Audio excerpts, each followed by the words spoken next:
This is Bennett Park. In 1919, the year after James Gordon Bennett Jr. died, they divided his estate into about 500 lots and auctioned it off for about $2 million. This was the impetus for the apartment boom in the 1920s. Which brings us to Charles Paterno, a major real estate developer and local resident who bought the lots here from 182nd to 186th and built Hudson View Gardens in the 1920s.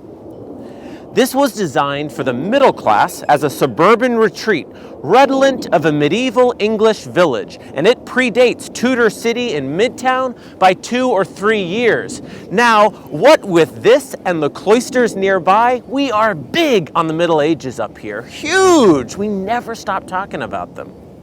Hudson View Gardens was one of the first middle-class cooperative apartment complexes in the United States, and the largest in New York. The apartments had dishwashers, and the complex had all sorts of amenities, including a post office, a restaurant, a commissary, and a shuttle bus that took people to the subway. The A train, which you can catch now across the street, wasn't built yet. Add to all this the beautiful landscaping. The buildings only occupy 40% of the land. Paterno's family lived just west in a castle overlooking the Hudson River. In the next decade, he would sacrifice that castle for an even more ambitious residential project. And this is Castle Village, a $6 million project influenced by the European Tower in the Park concept. It included a billiard room, a restaurant with dance floor, and a 300-car garage. Urban critic Lewis Mumford liked Castle Village, though he said it was neither a castle nor a village. He admired the X-type plan, but thought 5 was overdoing it. These were initially rentals, but in the 1980s became co-ops.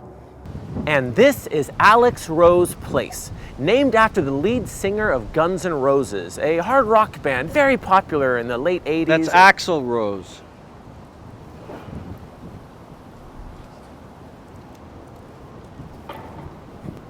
Castle Village made the news in 2005 when a 150-foot long part of the retaining wall collapsed on the Henry Hudson Parkway. It cost the city over $1 million to remove the debris, and they passed those costs on to the residents of Castle Village. In the spring of 2007, the Department of Buildings claimed that the engineers hired by Castle Village should have known that the wall was going to fall. One of the favorite buildings in the neighborhood is the old guest house from the days of the Paterno Castle.